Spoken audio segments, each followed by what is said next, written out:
See, I felt I was obligated to see this film. Yeah, felt like someone Well, they were going to take away, like, your movie buff card. Oh, yeah, definitely.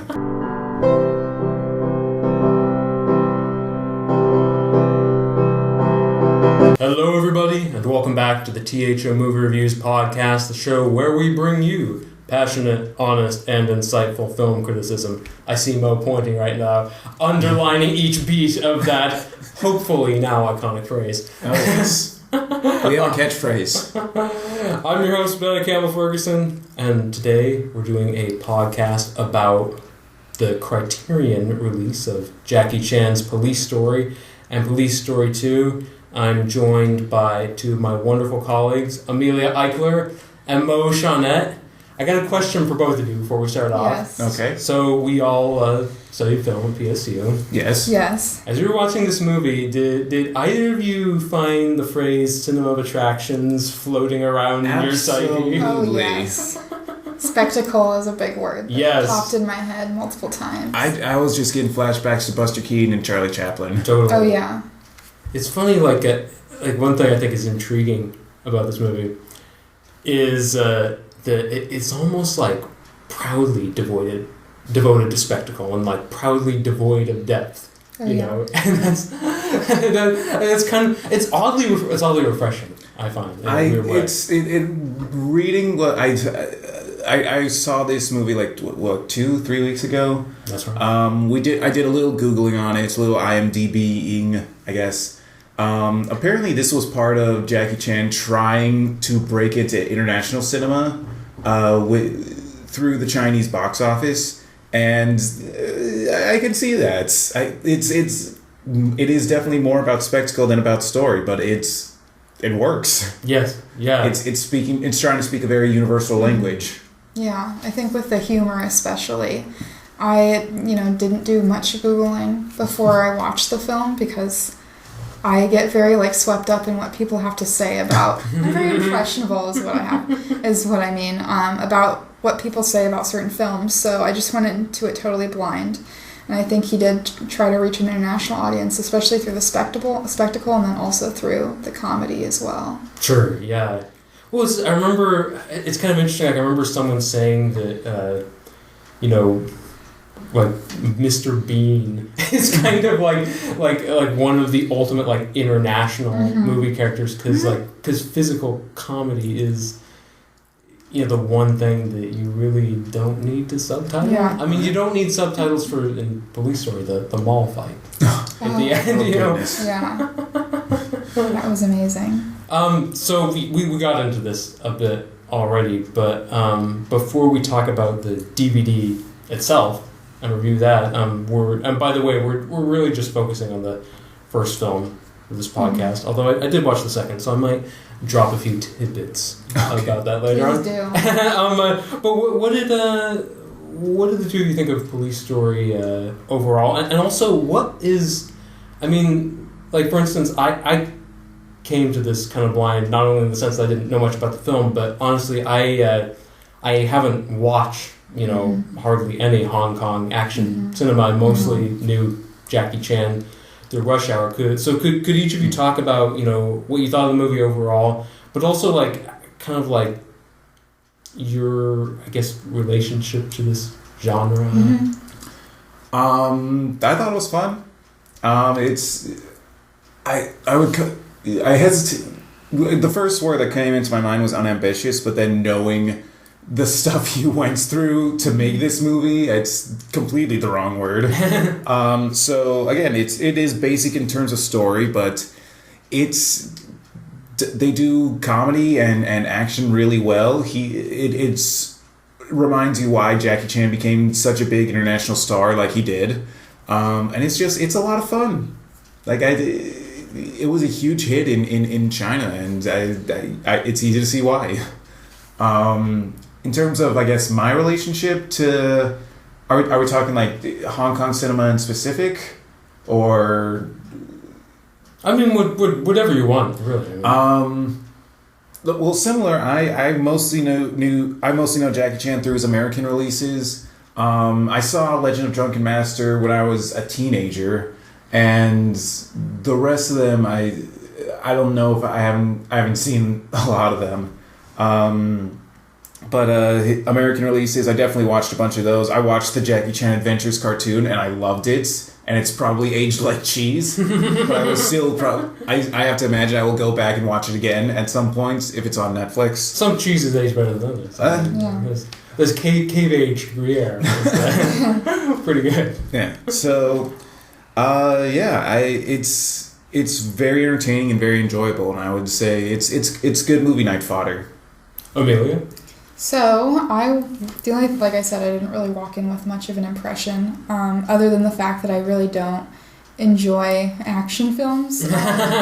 That's probably, like, one of the lower genres on my list of, like, first, picks. But I was really mostly impressed with the spectacle of it. And especially, when you're, after watching the film, looking at some information of behind the scenes, or even in the credits when there's a little bit of the behind the scenes of Jackie, showing his team how to do these stunts or showing the actors and actresses how to do different movements. I was just extremely impressed with, like, what his body and the bodies of his members had to go through in order to make some of these films. And we take it for granted. Oh, yeah. Because now we have, special effects, we have CGI. They didn't have that. It's just people doing stunts in real locations, and I thought that was pretty amazing. Of course, the plot was pretty secondary to the action, which you need a plot. Plot and quotes. Plot. And I still enjoyed the comedy. I wasn't expecting to walk into this film with a lot. I thought it was going to be very serious, and I found myself laughing in some of the scenes, especially the courtroom scene where the audio tape plays back. Yes, and he's like, "No, it's a small cactus." I thought that was pretty hilarious, and I didn't know he had. I'd only seen him in American films that now probably as an adult I wouldn't find as funny, but like the family films mostly. Sure. But I didn't know he had really great comedic timing, as well as like timing for all his stunts. Yeah. So, and he kind of is like my grandpa, where I like your grandpa's always older and you just see him as this older person, and then you see a picture of him when he was younger and you're like, that's not him, is it? Yeah. That's how I felt with Jackie Chan. Because I never recall seeing a picture of him when he was younger. I've only had this, like, 60-year-old Jackie Chan image in my head. Totally. So then when I first watched, the first few minutes of the film, I was like, is that... Wait a minute. Right. That can't be him. So that was kind of my impression of the film. I'm glad you brought up the courtroom scene, because that's one of my favorites. I mean, we'll get into this a bit later, but, I was really kind of...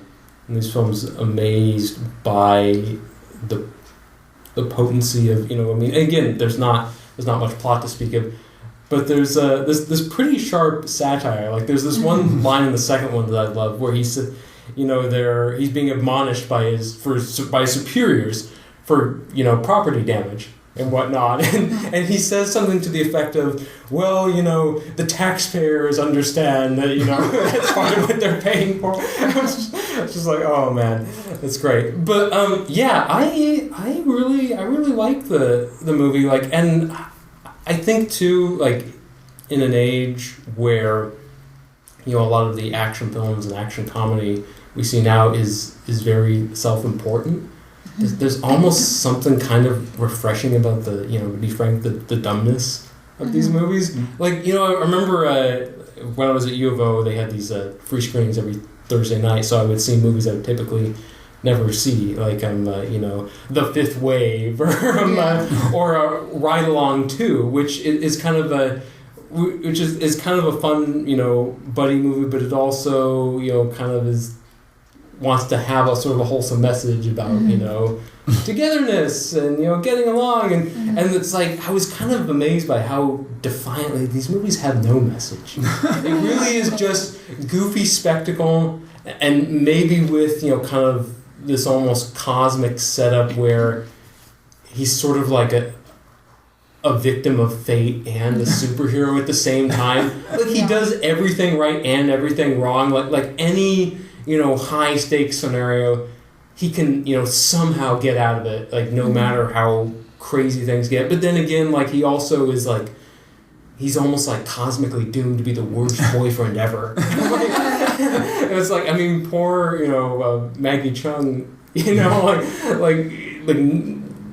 nothing works out for her. I mean, which is why, hence the cake in the face, over and over again. See, that's why it definitely smacks of Charlie Chaplin, just because it's this relatively honest guy, like, trying to do good, and all these myriad forces trying to stop him or bring him down or get in his way. Yes, yeah.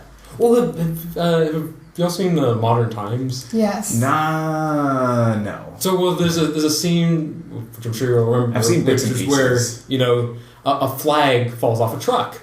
And he picks up the flag and starts waving it to the truck like, hey, come back, you dropped your flag. Well, then a bunch of protesters see him waving the flag and start following down the street, so then the police arrest him for leading the protest. And I don't know, there's kind of that, like, it's like, it's similar with Jackie's, forces, like, conspiring against these guys. Let's talk about the DVD itself.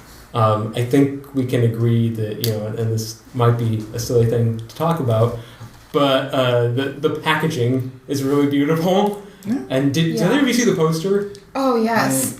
I think it might be on my... Let's get out the poster. I really wanted to take it home with me and just, like, I don't have a place to hang it up, but we might have to post a picture of it on Twitter or something, But I think it's actually hanging up in the movie. It's pretty amazing. Yeah. For our listeners, it's him on the motorcycle. It's like a publicity shot. Yeah. He looks noble, And then it has an essay on the back. Yeah. By Nick Pinkerton, and then the cast, and then the credits. And I like it. I appreciate it mostly for, about the transfers that they made. Totally. And the effort put into get this beautiful DVD ready, and I think that was really cool and something nice to add. But if anything, get the DVDs for the poster. I agree. It's actually bigger than you would think too. Yeah. and also I want to get into the special features. I think we probably all watched slightly different special features because it's a lot to. I'm very passionate about the special features. Okay, good. The one I really loved, which I don't know if I can find the exact. There's so many on here that it's where he's reunited with his stunt team. Yes. I don't know if either of you watched that one. I didn't watch that one. Okay. Or if I did, I don't remember. Is that the one like in the stunt lab or is? Yeah. It's on. There's one where it's on a television program, and he's. I guess it's his new stunt team because I guess he funds his own stunt team out of his own pocket and provides for them. As in, like, some of them are like, he bought me a car, he helped me with my house payment, and so like this is like I understand like the emotionalness of it because he really takes care of like everybody on his team for a lifetime. This is like 30 to 50 years coming. Sure.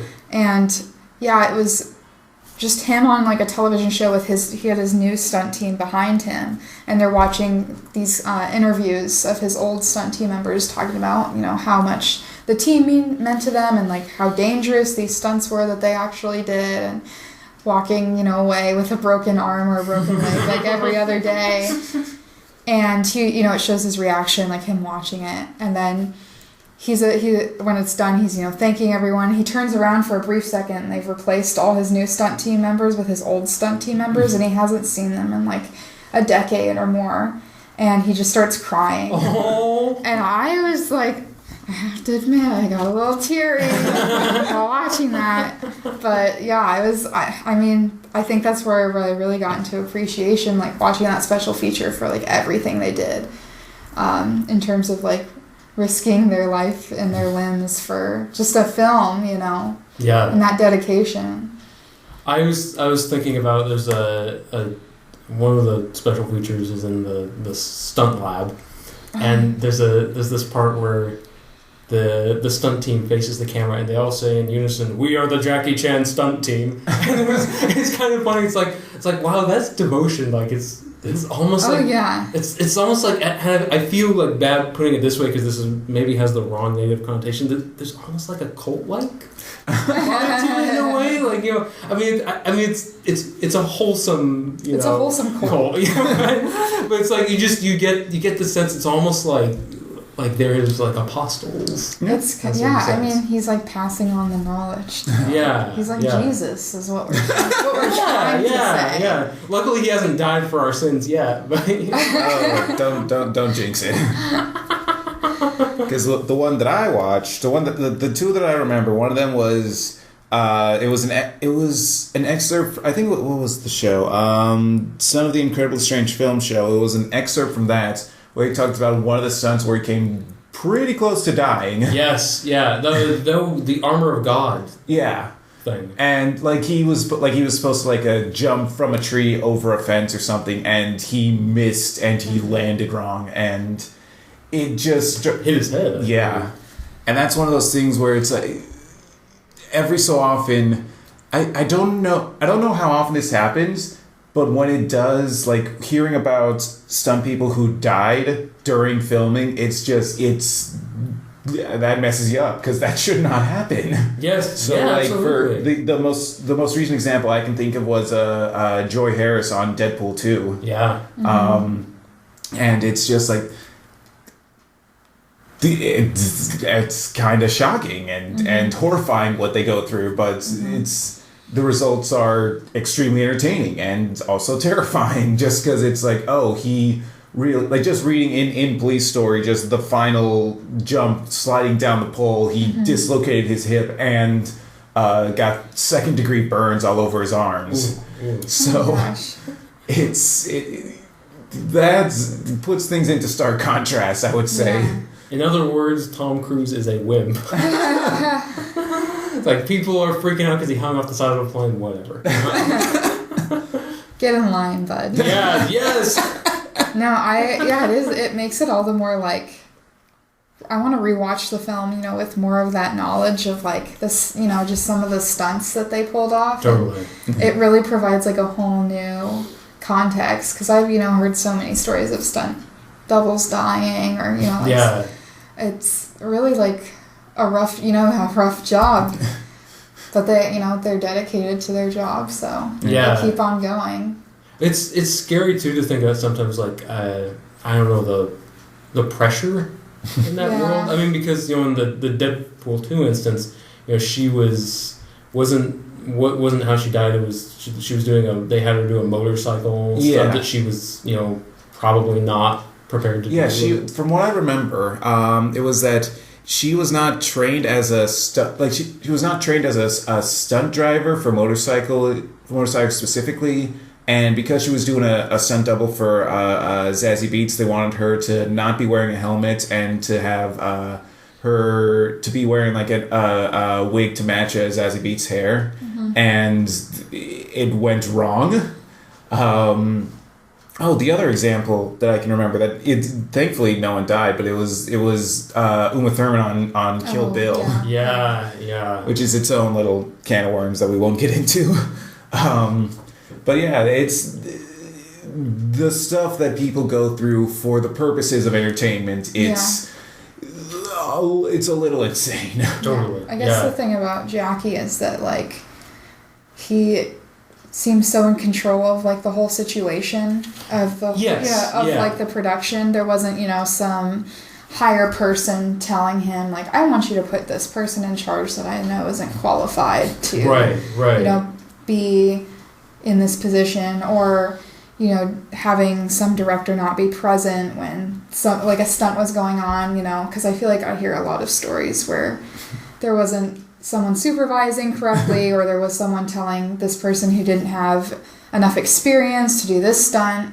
I'm thinking of like, this isn't necessarily a stunt, but the Twilight Zone movie, where like where a couple kids died. Yeah, right? 2 kids and a helicopter pilot died, and I think I read something like John Landis, who's the director, just wasn't even really present, or he wasn't monitoring anything correctly. So, I don't know, at least with Jackie, he was like the one who saw everything through. He trained them, he was there, he was, basically a guide for how these stunts were, came across or were completed. So. And that's one thing that fascinated me in the special features, because it seems like something that comes up a lot is the idea that, people say that he was a much better director of himself and his own movies than, a lot of other people are. I mean, certainly he was a better director than Brett Ratner, but... Low bar. Very low bar, admittedly. But, and it's interesting, too, like... there was one documentary. Oh, it was Jackie Chan My Stunts. That's what it was called. One of the documentaries. And there's a scene where he recreates, when he's much older, the umbrella bus thing. Oh yeah. And he hangs off the bus. That's right. On the umbrella, and he's while he's doing it, he's very casually talking to whoever's behind the camera, and I was just. Kind of what you were talking about, like that level of control. I was just kind of like, you're dangling from a moving bus and having a conversation. You're a lot older than when you did that originally. In some ways, I think that's more amazing than anything he did in the films. I mean, because if I was doing that, and I'm 28, like I'd be like, I'd be panting and like terrified. And it's just totally natural to him. That's definitely one of those things where it's like they don't make movies like that anymore, and it's like because people are getting seriously into doing stuff like that. I just this is a bit of a tangent, but I just got finished watching the Blues Brothers, and it's like, oh, why don't they make movies like that anymore? And it's like because they don't spend many millions of dollars on comedies from first-time screenwriters and they don't use cocaine as a film aid because there was like a stipend in the budget for that movie just to get everyone high and get them through the shoots. And the fact that John Belushi like injured his knee and they just pumped him full of painkillers and said go on stage and dance around, which is like that's really fucked up. No one's doing that anymore that we know of. That we know or that we hope. I mean, yeah. Still a great movie. Just like, wow, that must have been insane behind the scenes. Yeah. But in a certain extent, like, I mean, that's there's another aspect to the whole they don't make movies like that anymore, which is like kind of, what's missing in a lot of modern films, I think, is a real like kind of physical vitality. Like I remember like one thing I saw this past fall was how many people wanted to see Free Solo. Like I remember some rock climbing one. Right? Yeah, like some screenings of Free Solo were like at the theater where I work were as crazy as like opening day of a Star Wars movie. Because like there was this, and I think people got this from Jackie Chan as well. There's like a real sense of risk, of terror, because like you can you could look at him on that cliff and know he could fall, and as opposed to I don't know, like like everyone knows Eddie Redmayne's not going to get eaten by a niffler, or something, but it's just kind of interesting. I mean, I guess like I don't know, Fury Road maybe like had a bit of this, Mission Impossible has a bit of it, but it still feels like a different thing. It's not like you see it also in like the John Wick movies. Just with in this most recent one, there is a fight scene that takes place like on a New York highway while everyone's on a motorcycle and just like swinging swords at each other, and I have to imagine a lot of it did take place like in a set on a green screen or something, but it does look impressive, and there's definitely some of that still there, but it's tougher to find, I would say. Sure, yeah. Before we move on to our final topic, you saw some of this movie. Did you see any of the Son of the Incredibly Strange film show thing? I have not. So it was I just want to briefly address that because that kind of speaks to one thing I really like about this DVD is it's a behind the scenes thing, goes through the whole career, hosted by Jonathan Ross. I'm not sure what year it was, but it's really kind 1989. of 1989. Cool. It's really kind of intensely dated. Like it starts out with this really kind of sleazy, gross cartoon that introduces the whole thing. The footage is all grainy, and it's kind of funny. Like at a certain point, in my movie watching, I got really sick of special features because when I heard the word special features, I pictured kind of a slick interview where the actor and the director just tell you what happens in the movie.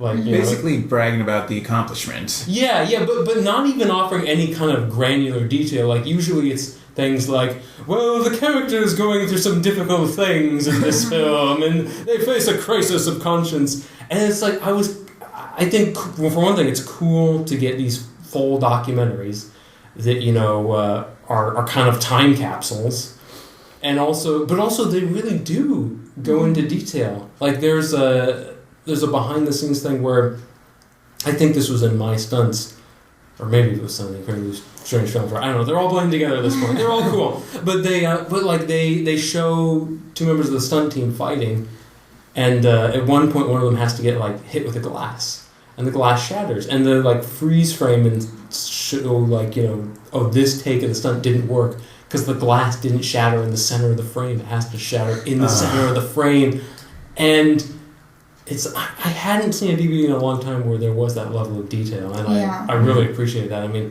in some ways, that stuff is maybe more interesting than the films themselves. I mean, it's definitely it provides a different angle, I would say. I think it provides context. Yes, yeah, which helps. I think especially with older films, a lot of people watch them from a 2019 lens.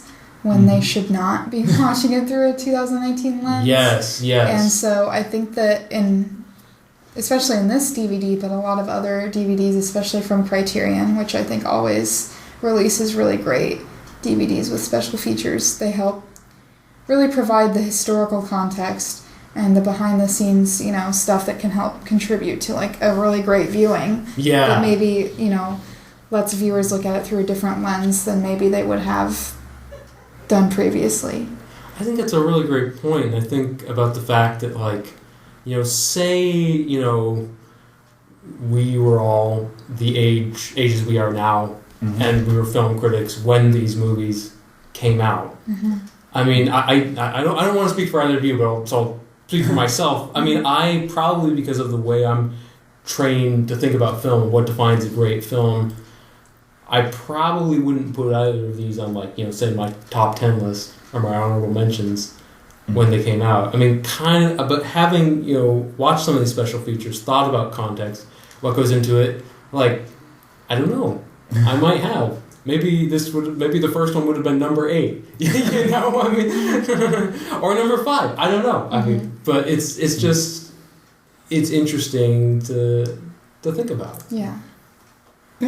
I think this is I think I like the idea of the special features is building hype rather than maybe news articles or other media that are hyping up a film. Or I don't know, I had this conversation yesterday with someone about how Tarantino's new film Once Upon a Time in Hollywood is coming out, I think in a month. Yeah, something like that. And it's already rated 9.0 on IMDb. Oh, good lord. And I just Of course it is. I'm and I've seen other movies do a similar, thing where people haven't even seen the film and they're rating it 7 or 8 just based on what they've heard or what they've read or what they want to think. Or what they want to think about the film, or maybe they've seen films from that director before, so they just assume it's going to be as great as the last one. Yes. And so I think with the special features, I think it's more academic in a sense.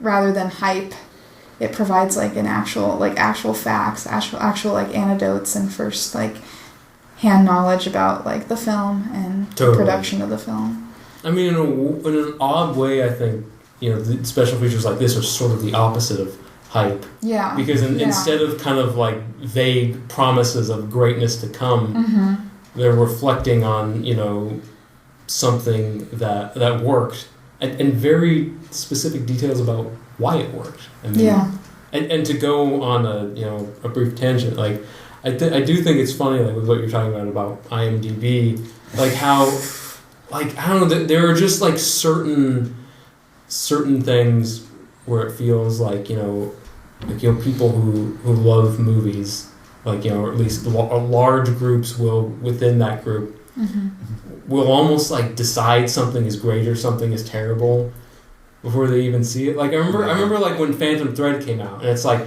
it was almost like it was decided before anyone seen it. It's gonna be amazing. Yeah. You don't think so? Shut up! It's gonna be amazing. And it's like, and I was looking forward to it, and I saw it, I was like, not amazing for me personally.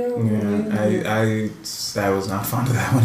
Once the hype settles, though, I'm sure that rating that's at 9.0 will go down to like 7 or 6. It's just you just have to wait for the dust to settle. With Phantom Thread, I don't know. Yeah, I felt the same way, where I just felt like so much hype, and the fact that, which I appreciate because I love physical media and physical film on film. They're like, it's in 70, it's like, it's a huge deal. It's very good marketing, actually. Oh, yeah, absolutely. And I felt like I was, like, compelled to see this film, And then I was like, yeah.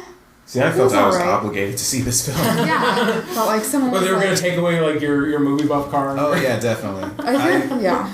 I mean, last year was the first year I ever did watch every picture nominated for Best Picture. Before the Oscars, and that was surprising to me. And also, I realized how much I don't like Green Book. Oh, that movie's so bad. We are so off topic. Green Book, the horror. One more thing about people judging a film based on not knowing about it. Another thing that people do, which I find interesting, is that they rate films that are lost, that they have no ability to ever watch because they're actually lost, and they're like, well, I read, a review in like a magazine from like 1920 that says it wasn't very good, so let me rate this one. So I'm just, tying it back to Police Story, without like these really amazing transfers that are done from the negatives to, make whatever 2K, 4K, new digital files to put on these DVDs. I think, we might be rating Police Story a little higher, a little lower without even being able to see it, Yeah, absolutely. Certain films, especially international films, are very hard to get a hold of that are older. Yeah. You have to order them for like $200 on Amazon or, something like that. And get what, the region-free version? Yeah, right. Oh, yeah. Even some American films were a pretty big deal. Like I remember I was writing an article about John Waters' Female Trouble, and I'd never seen it. And it was like, there was like, you couldn't stream it.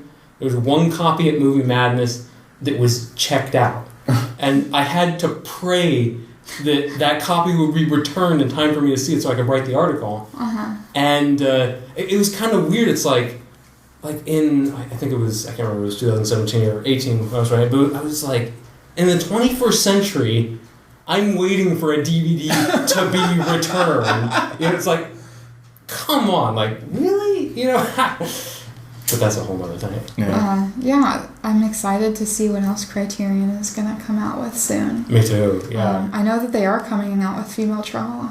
They are. They're coming out with a new Criterion release of that. That's so cool. So I'm excited to see what the cover art looks like for that. Especially because I think that I love the Jackie Chan cover art, which is him. I love it too. Has his fists up and there's just weirdly some glass. Yeah, very intense.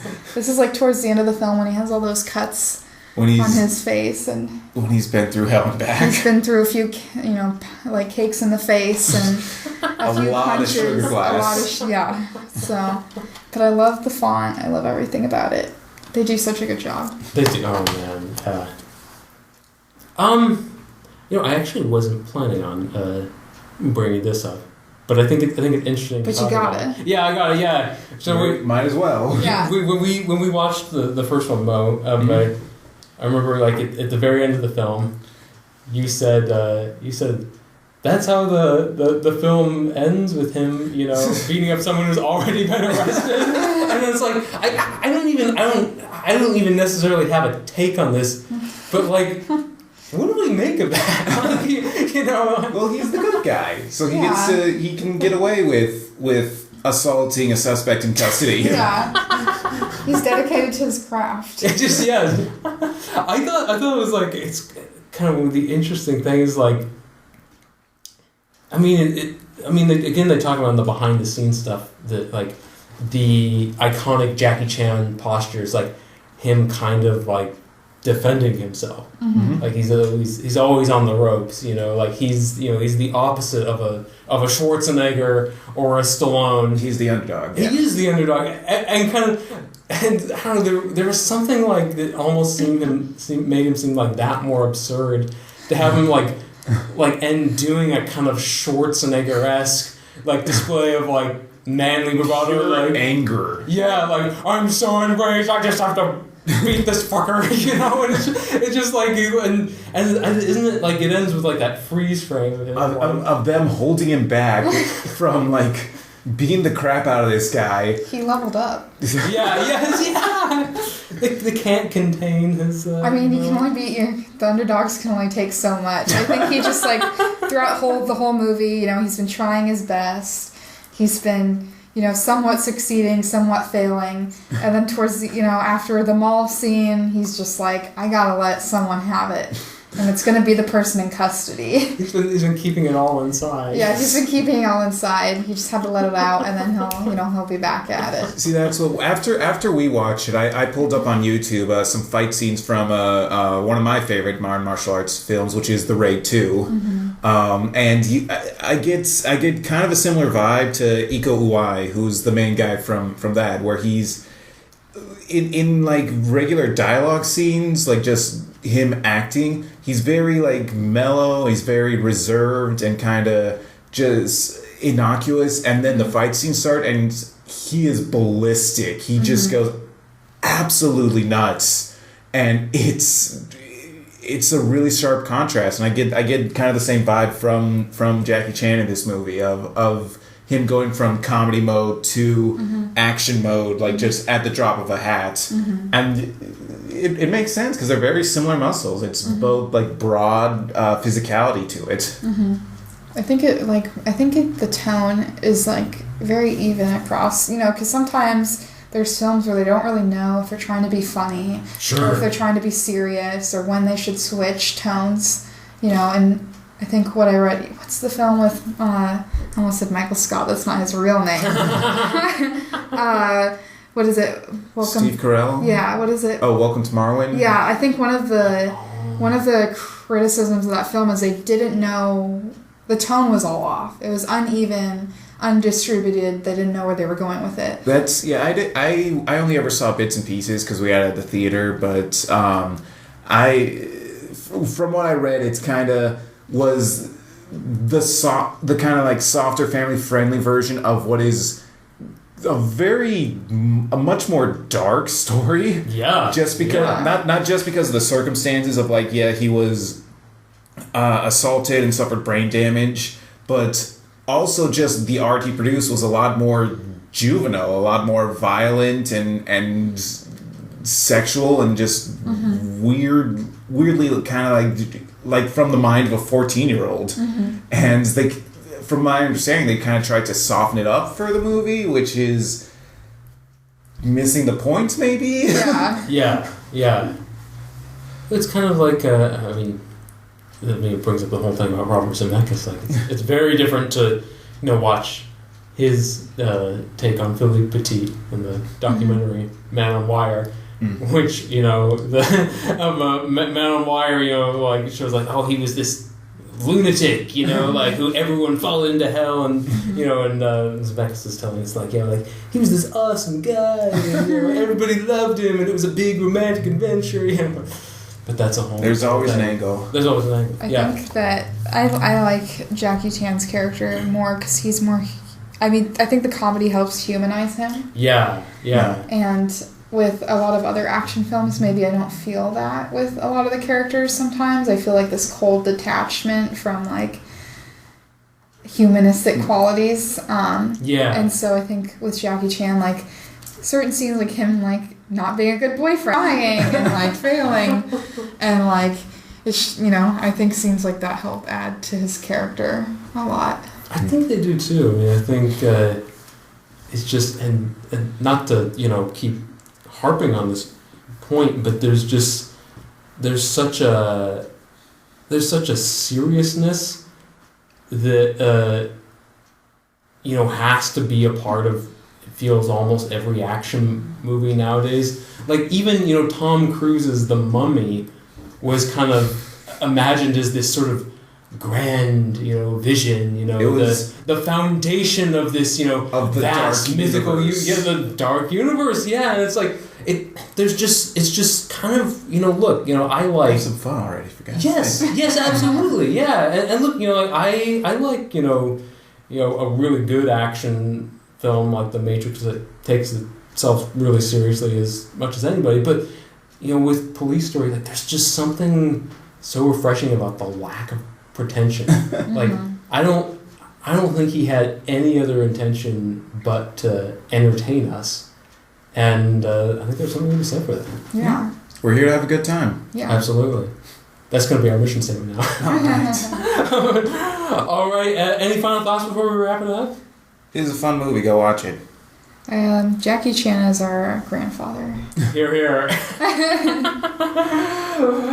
All right. Well, if you like this podcast, please click thumbs up and subscribe to our YouTube channel. Don't forget to like us on Facebook and follow us on Twitter at T.H.O Movie Reviews. And please check out all the great reviews and content we have at thomoviereviews.wordpress.com. Once again, I'm your host, Bennett Campbell Ferguson. I'm here with Amelia Eichler and Mo Shaunette. And from all of us here at T.H.O Movie Reviews, happy watching Jackie Chan movies.